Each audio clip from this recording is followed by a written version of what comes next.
చేసిందంటే బోలెడంతా ఆస్తి ఉంది కదా రాజ్యంలో, అంటే రాజ్యంలోనే ధనం ఎక్కువ ఉంది, అది ప్రజలది కూడా.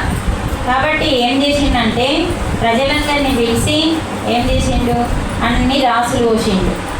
ఒక ప్లేస్లో నగలు, ఒక ప్లేస్లో వజ్రాలు, ఒక ప్లేస్లో బంగారం బిళ్ళలు ఉంటుండే, అంటే నోట్లు ఉండకపోతుండే, అంటే ఇక నాణాలు, బంగారు నాణ్యాలు, వెండి నాణ్యాలు, వజ్రాలు, వైడూర్యాలు, నగలు అన్నీ అక్కడ రాసులు పోసిండు. ఎవరికి ఏది కావాలో, ఎవరు దేని మీద చేసేస్తారో అది వాళ్ళు. ప్రజలందరూ వస్తున్నారు, మంచిగా ఫుల్ తీసుకొని పోతున్నారు, ఎంత తీసుకెళ్ళినా తగ్గుతలేదు, తీసుకుపోతున్నారు మంచిగా. ఆ తర్వాత అందరు అయిపోయినారు. లాస్ట్కి ఒక అమ్మాయి వచ్చింది. అమ్మాయి వచ్చి ఏం చేసింది, దేని మీద వేస్తలేదు, డైరెక్ట్ రాజు దగ్గరికి వచ్చింది. రాజు నెత్తి మీద చేసి దేని మీద రాజ్యంలో దేని మీద చేసినా అది వాళ్ళదే. అయితే ఏం చేసింది, వచ్చి ఆ రాజు మీద చేసి వజ్రాలు, వైడూర్యాలు, నగల మీద వేస్తే నగలు ఇక్కడ వజ్రాలు వేయక నీకు అట్లా. అంటే ఇప్పుడు మనం ఏం చేస్తున్నాం, దేవుళ్ళ డైరెక్ట్ దేవుళ్ళ దగ్గర కాకుండా డైరెక్ట్ రాజుని కొట్టేస్తున్నాం అన్నట్టు. అంటే డైరెక్ట్ దేవుళ్ళని సృష్టించిన పరమాత్మని కొడుతున్నాం డైరెక్ట్ ధ్యానంలో. అర్థమవుతుందా? అంటే పంచభూతాలని సృష్టించింది పరమాత్మ, బ్రహ్మ విష్ణు మహేశ్వరుని సృష్టించింది కూడా పరమాత్మే. చూసారు కదా మీరు శక్తిని చూసిన కాంతిని, ఆ కాంతి నుంచి శక్తి నుంచి ఉద్భవించిన వాళ్ళు వీళ్ళందరూ. కానీ ఆ కాంతి నుంచే, ఆ శక్తి నుంచే మనకి బ్రహ్మరంధ్రం నుండి చీల్చుకొని మన లోపలికి విశ్వశక్తి వస్తుంది. అదే సప్తామాలే ఎయిట్ నైన్. అంటే అమ్మాయి రాజుని కొట్టినట్టు మనం పరమాత్మని కొడుతున్నాం, డైరెక్ట్ మన లోపలికి దించుకుంటున్నాం. ఆ పరమాత్మే మన లోపల ఆత్మ రూపంలో ఉన్నాడు.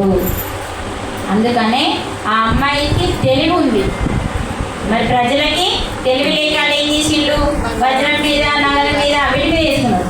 అవన్నీ నా సొత్తే కావాలంటే రాజ్యం మీద వేస్తే రాజ్యము నాదే, అన్నీ నాదే, రాజు నా వాడైనాక అని చెప్పి తెలివితోని కొట్టింది.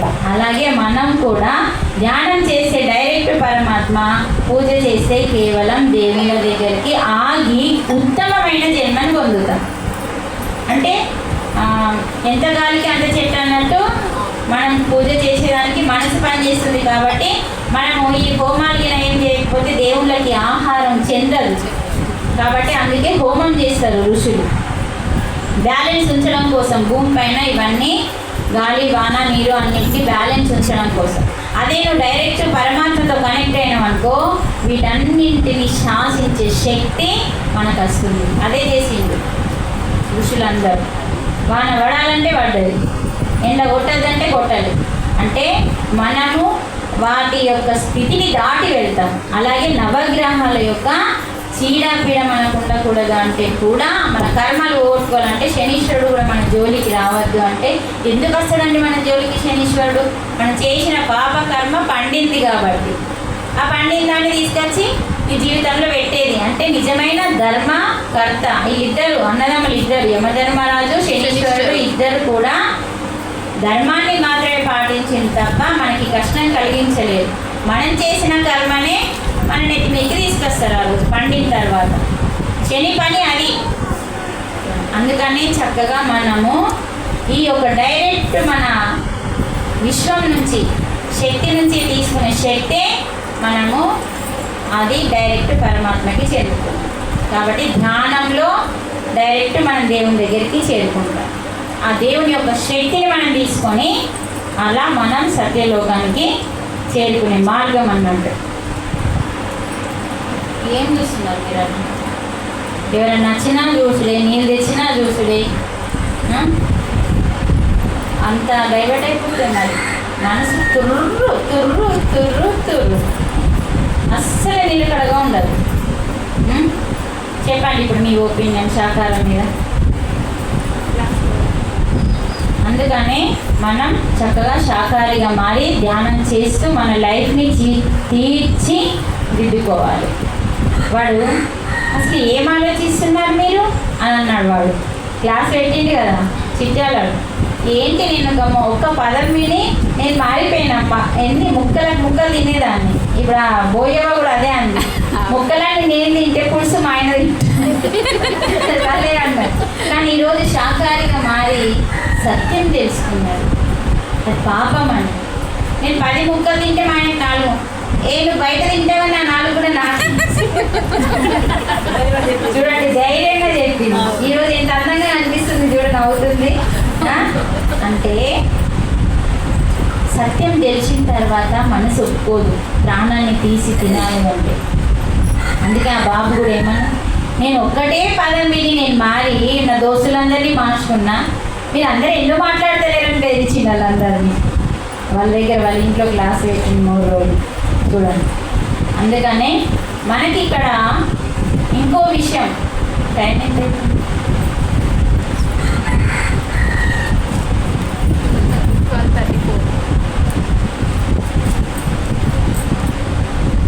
ఒక శ్లోకం తెలుసుకుందాం మనం. ఇక్కడ మనకి వేమన పద్యంలో చాలా ముఖ్యమైన శ్లోకాలు ఇంకెన్నో ఉన్నాయి. నిన్న కొన్ని తెలుసుకున్నాం కదా మనం. ఇందులో చాలా ముఖ్యమైన శ్లోకాలు ఎన్నో ఉన్నాయి ఇంకా.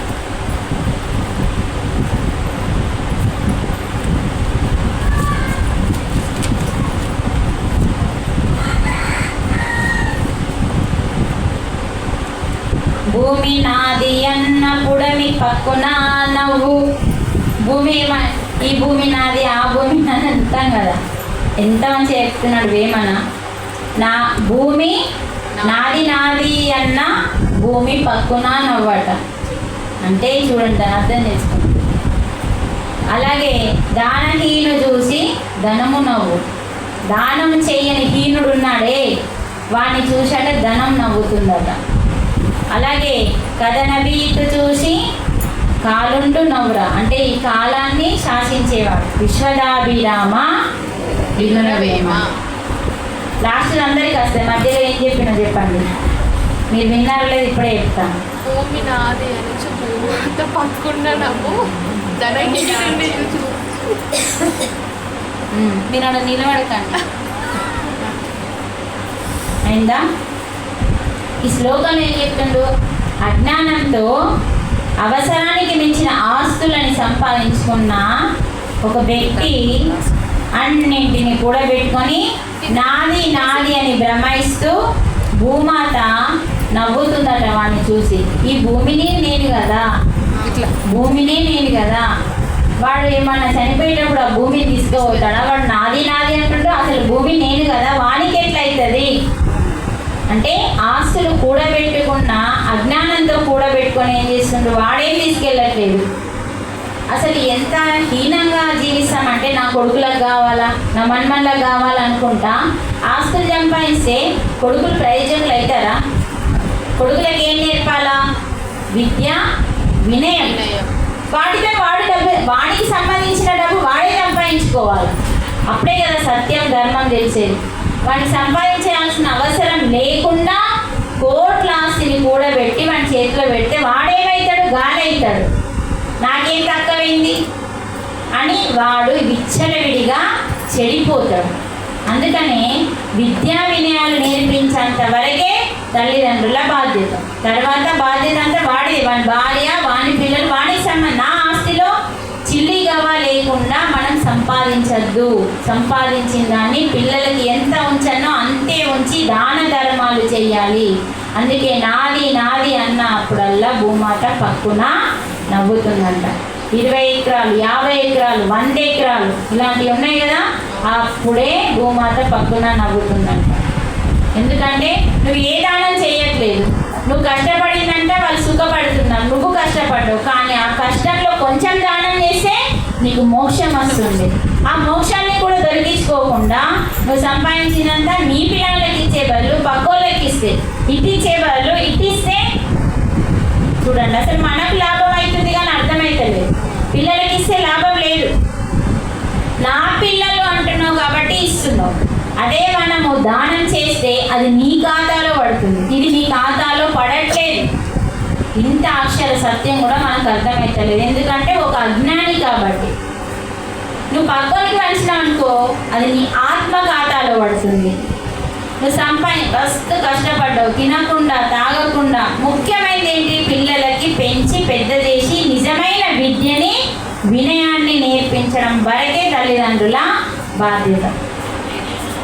ఎప్పుడైతే మనకు దానికి మించి ఉందనుకోండి, ఎప్పుడైతే మనం వేరే వాళ్ళకి దానం చేస్తామో ఇప్పుడు అది ఆ చేసిన మనిషి ఆత్మ ఖాతాలో పడుతుంది.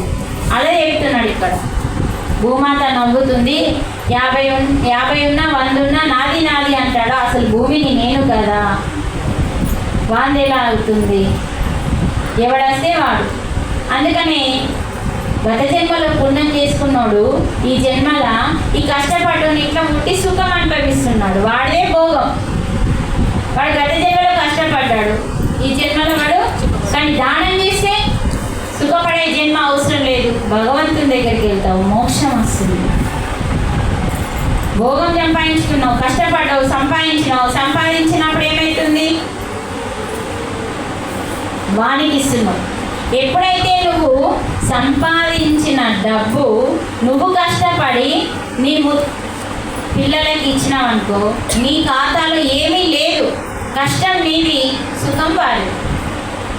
కానీ ఎవరికైతే కష్టాలు ఉన్న వాళ్ళకి ఇస్తావో, కష్టపడి కష్టంలో ఉన్న వాళ్ళకి ఇస్తావో అది నీ ఖాతాలోకి వస్తుంది.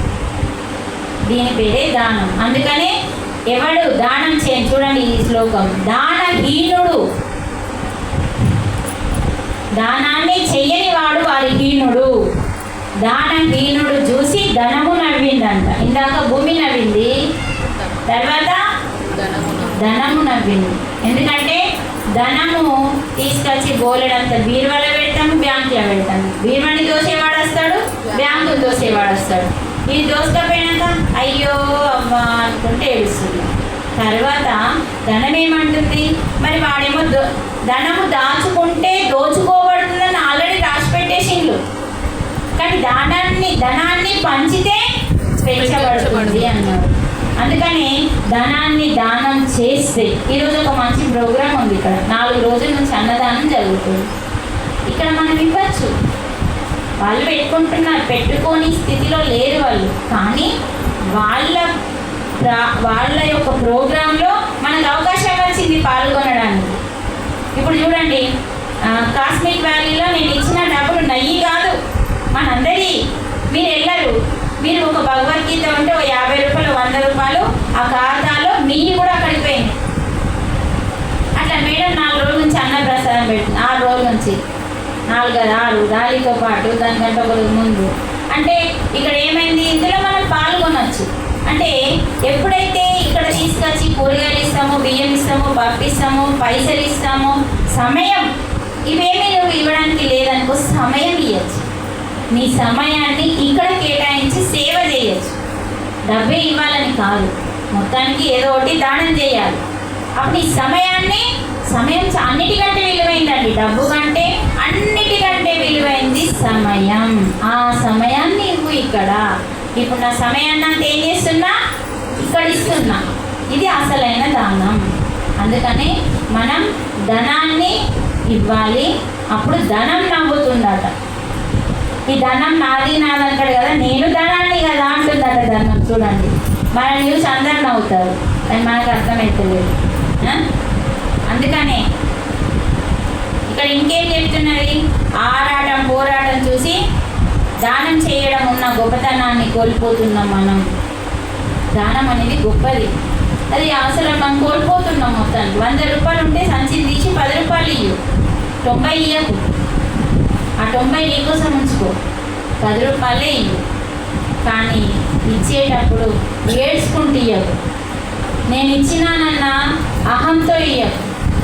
ఈ మాత్రమన్నా ఇచ్చే అవకాశం నాకు పరమాత్మ కల్పించినందుకు హృదయపూర్వకంగా ప్రేమతో ఇవ్వు. అప్పుడు నీ ఖాతాలో పడుతుంది. అందుకని ధనం నవ్వుతుంది. మరి ప్రతి క్షణము మరణ భయంతో భయపడుతూ జీవిస్తున్న మానవుని చూసి ఎవరు నవ్వుతున్నారు? మనల్ని మానవుడు చూసి. మానవుడు దేనికోసం భయపడుతున్నాడు? అన్నిటికంటే మరణ భయం. అంటే చూడండి, ఫస్ట్ భూమి నవ్వింది. నాది నాది భూమి అంటే భూమి నవ్వింది. ధనం నాది నాది అంటే ధనం నవ్వింది. నాకు సావు వస్తుందేమో, ఎట్లా వస్తుంది, సావు గురించి మాట్లాడుతున్నాం. మరణ భయం, దాని రాజెవరు? యమధర్మరాజు నవ్వుతున్నాడు ఇప్పుడు చూడండి. అంటే పిచ్చోడు ఆయనకి సావే లేదు అసలు, మానవునికి సావే లేదు అసలు. కానీ తెలుసుకోలేడు సత్యం. సత్యం తెలక ఆ యొక్క మానవుడు సావస్తుంది, ఎట్లా వస్తుందో ఏమో అని భయపడుతున్నాడు. మరి శరీరంలో ఉన్నప్పుడు ఎటువంటి కర్మ చేస్తే అటువంటి సావస్తుంది, కానీ మరణం లేదు వాడికి.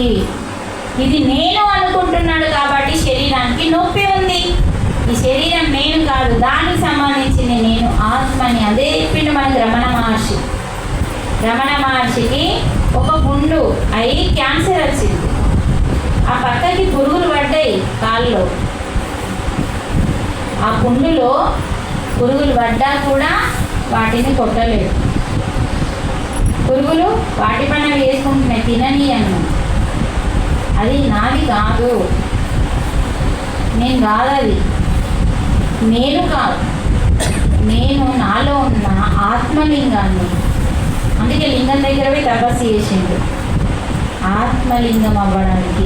లింగం దగ్గర పోయి తపస్సు చేసి ఆత్మలింగంగా మారిపోయింది రమణ మహర్షి. అందుకని ఆ పుండు ద్వారా మరణించడం కోసం ఒక కారణం కావాలి కాబట్టి ఆ పుండు ద్వారా క్యాన్సర్ వేసుకొని మరణించింది. అందుకని చూడండి అది ఎంత గొప్ప శ్లోకము. భూమి నవ్వుతుంది, ధనం నవ్వుతుంది, ఆఖరికి యమధర్మరాజు కూడా నవ్వుతున్నాడు. ఇంకొకటి, ధనము కూడబెట్టి ధర్మంపు చేయక తాను తినకాలెస్స. మనమైతే తిన్నాం, తీసుకుపోయి పిసనారితనం చేసి ఏం చేస్తాం, దాచుకుంటాం. దాచులోబి తేనెటీగా గూర్చి తెరవది కియద విశ్వదాభిరామ వినురవేమ. తేనెటీగ ఏం చేస్తుందట, ఆ పువ్వు ఈ పువ్వు, ఆ పువ్వు ఈ పువ్వు, పాపం కష్టపడి ఎండనక వాననక తేనెనంతా తీసుకొచ్చి దాచుకుంటుంది చెట్టు దగ్గర. అది దొంగ తోల పోయేటోడు అందరూ దొంగలించుకొని పోతారు. అలా మనకి చెప్తున్నాడు. తేనె తెచ్చుకొని అది తాగకుండా ఏం చేస్తుంది, ఆడ తెట్టేలాగా పెట్టేసి దాచుకుంటుంది. అది దాచుకోవడమే. ఏం చేస్తుంది, దాచుకొని చెట్టు పెట్టేసి దానిపైన ఈగలు ఉంటాయి. వాడచ్చి ఏం చేస్తాడు, లేచిపోతావా చంపమంటావా, అది కూడా పాపమే. అయితే కొందరు ఎల్లగొట్టి తీసుకుంటారు, కొందరు చంపి తీసుకుంటారు. అందుకనే మరి తేనె తాగడం మంచిదా అంటే, అది నిజమైన తేనెలో ఎన్ని రకాలు ఉన్నాయి చూడండి. విషం పువ్వు మీద వాడుతుంది, దేంట్లోనంటే దాంట్లో కూడా తేనె మకరందం ఉంటుంది.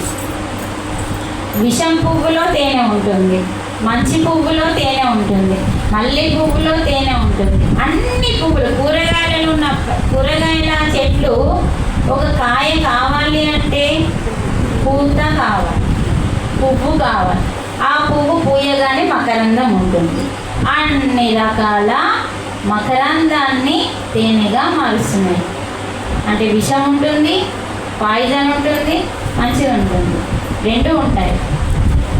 అందుకని తీసుకోవాలో వద్దా అన్నది మనమే చూసి తీసుకోవాలి. మంచి పూలు ఉంటాయి, చెడ్డ పూలు ఉంటాయి, పిచ్చి పూలు కూడా ఉంటాయి. అది అన్నిటి మీద వాళ్తుంది అన్నాడు, కానీ ఈ పూలని వీటిని వాళ్తుంది అని చెప్పిండి ఎక్కడన్నా. అంటే అది ఆలోచించుకోవాలి. మళ్ళీ అది వేడి నీళ్ళలో వేస్తే ఏమవుతుంది, విషంగా మారుతుంది తేనె. చన్నీళ్ళలో అంటే వేరే విషయం. అది వేడి నీళ్ళలో వేసినాం అనుకో, ఇంక ఇప్పుడు దొరికేదైతే తేనెనే కాదు అది. అందుకని అసలు శ్వాసే ఆహారం.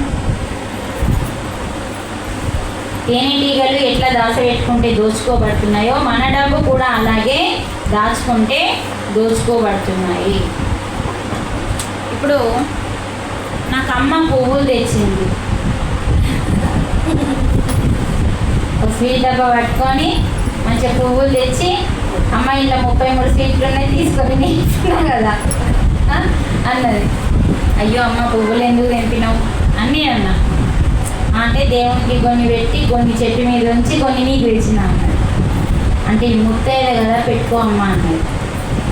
సరే మనం దాని గురించి తెలుసుకుందాం. అంటే ఇప్పుడు ఇవి నేను చక్కగా అలంకరించుకున్నా, బొట్టు, గాజులు, అమ్మలు, నగలు అన్నీ పెట్టుకున్నాం, కుంకుమ అన్నీ పెట్టుకుంటే అందంగా ముత్తైలాగా అనిపిస్తాం. ఇవన్నీ తీసేస్తే బోడి ఉండలకి కనబడతాం. అందుకే ఇవన్నీ పెట్టుకుంటాం. అంటే వీరబ్రహ్మం గారు సమాధి అవుతాడు, జీవంతో ప్రాణంతో సమాధి అవుతాడు. కూర్చుంటాడు, ధ్యాన ముద్రలో కూర్చొని సమాధిలోకి వెళ్ళి పైనకి వెళ్ళి బాక్స్ పెట్టేస్తాడు.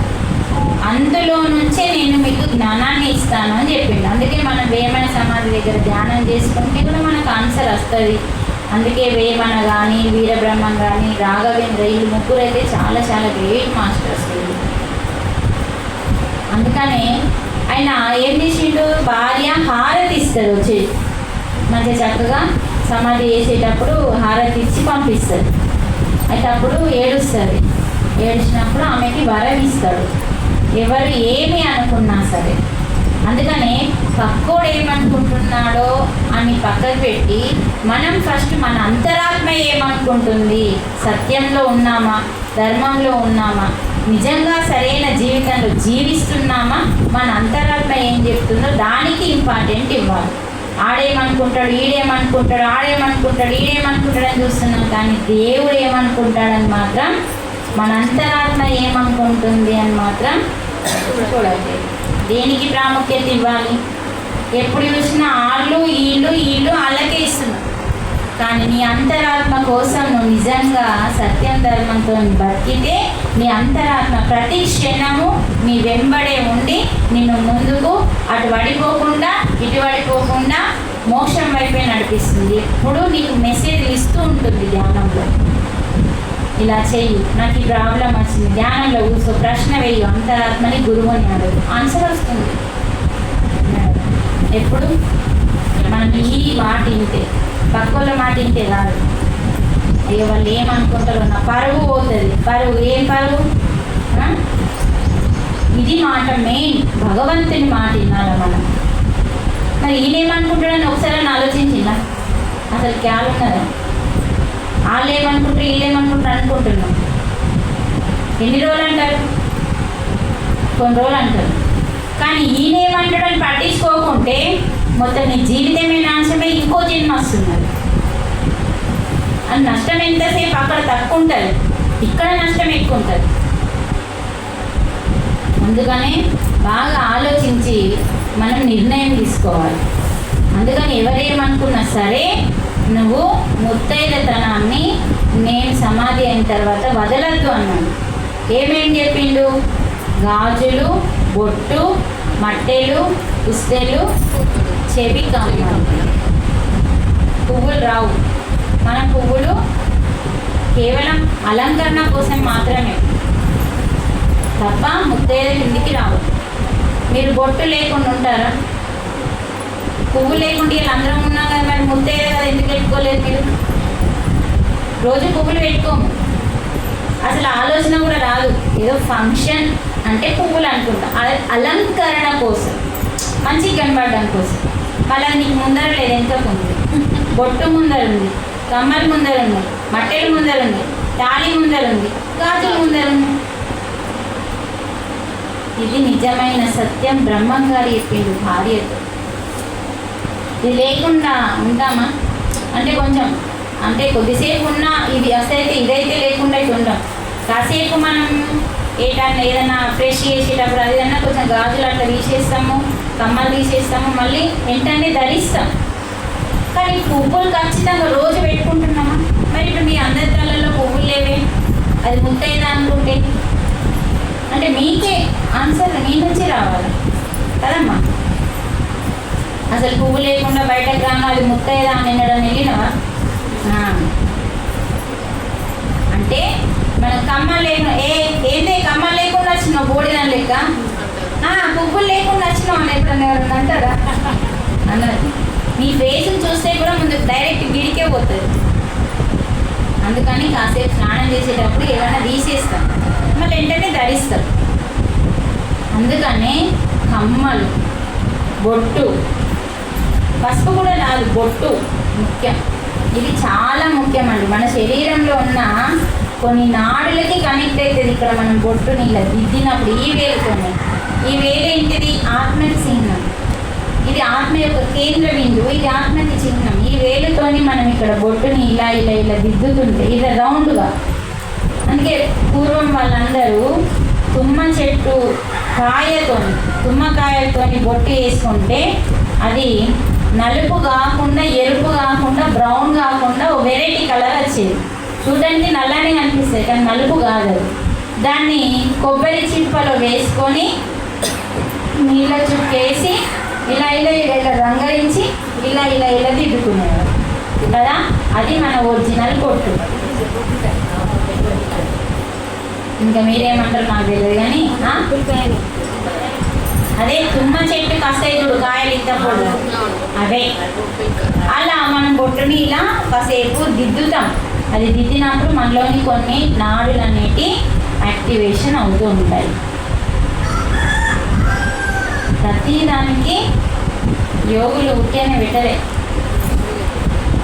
అంతరార్థం పరమార్థం ఉంటుంది. అందుకనే అమ్మ ఏమనుకోకు, నేను క్లాస్లో చెప్తా, మంచిగా అర్థం చేసుకో. ఎందుకు పువ్వు తెప్పద్దు అంటే అది ఒకదానికి ఆహారం. తేనెటీగలకు ఆహారం అదే, తర్వాత బటర్ఫ్లైకి ఆహారం అదే. కొన్ని సూక్ష్మజీవులకి మీరు గమనించండి, చిన్న చిన్న దోమలు దాని మీద పువ్వు మీద కనిపిస్తుంటాయి, గులాబీ పువ్వు మీద. అంటే దానికి బియ్యం పప్పు పెడితే తినాయి, పప్పులు కూరలు ఇవన్నీ తినేవి. కేవలం తీయదనాన్ని, మకరందాన్ని తిని కడుపు నింపుకొని జీవిస్తాయి కొన్ని రోజులు. మరి దాని ఆహారం అంతా మనం దోసుకున్నాం అనుకో, అదేం తింటుంది? దాని ఆహారాన్ని మనం దోసుకుంటున్నాం. మరి ఏ పుష్పం పెట్టాలా భగవంతునికి? మనస్సు అనే పుష్పాన్ని. అహింసో పరమో ధర్మః ప్రథమ పుష్పం ఇంద్రియ నిగ్రహం ద్వితీయ పుష్పం. భగవంతునికి ఏమిచ్చినా వాడిపోవద్దు. చెట్టు మీద పువ్వు పూసింది, పూసింది అంటే పరమాత్మ ఉన్నట్టే కదా. నువ్వైతే పూయిస్తలే కదా, దా మొగ్గ తెరు తెరు తెరు అనుకుంటా ఏమైనా చేస్తున్నావా?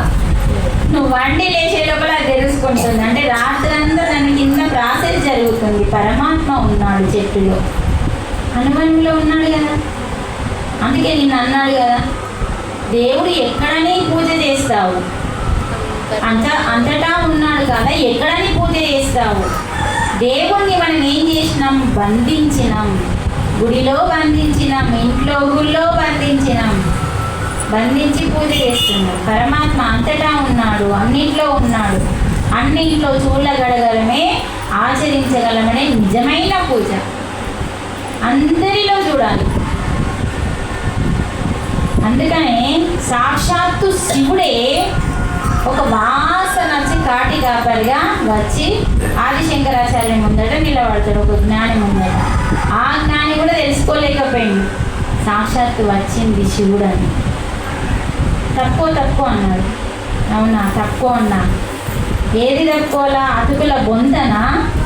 ఈ అతుకుల బొంతలో దాగి ఉన్న దగదగా మెరిసే ఆత్మన అన్నాడు. అప్పుడు అర్థమైంది ఆదిశంకరునికి. శాస్త్రంగా నమస్కారం చేసినప్పుడు శివుడు ప్రత్యక్షమైంది. అంటే ఏ రూపంలో, ఏ కంపులో ఎట్లా వస్తారో మనకు తెలియదు. పరీక్షించడానికి ఫ్రెష్గా రాడు, దేవుడే దిగిరాడు, ఒక రూపంలో వస్తారు. అందుకని తెలియదు. ఇవన్నీ మనకి చెప్పింది. ఎప్పుడు మన ఇంటి మందిరికి ఎవరన్నా ధర్మం భిక్షాందేహి, ధర్మం చెయ్యండి అంటే చాలు. ధర్మం చెయ్యండి పదం చూడండి. ధర్మం మర్చిపోయిండు, ధర్మం చెయ్యండి అంటే వెళ్ళి చక్కగా వేసిరండి. నిన్నటి మొన్నటి వేయకుండా. అర్థమైందా? మనం తినే దాంట్లో కొంచెం తగ్గించుకొనైనా మంచిది ఫ్రెష్ వేద్దాం. మనం ఏది తింటే అదే వేయాలి. నిన్నటి ఫ్రిడ్జ్లో పెట్టింది మనం తినకపోతే అసలు మనం తినద్దు, దానికి వేయదు. అందుకని లిమిట్ ఎంత కావాలో అంతే అనుకోవాలి. ఒకవేళ మనం ఎక్కువ వండినాం అనుకో, వెంటనే ఇక్కడ అయిపోయింది తినేవాళ్ళు ఎక్కడ ఉంటారో వెతికి ఖచ్చితంగా వేసారు, లేకపోతే జీవరాశులకు వేసారు. అది పాడేయడం కాదు, జీవులకి పిలిచి మంచిగా ఆడ రోడ్ల మీద వాడేయడం కాదు. అది ఇంకా చెండాలం, మన దరిద్రం అంతా చేస్తున్నాం మనం. అసలు ఒక స్త్రీ ఎలా జీవించాలో ఎలా ప్రవర్తించాలో కూడా ఏ స్త్రీకి అర్థమవుతుంది. తీసుకుపోయి అన్నాన్ని ఆడ రోడ్డు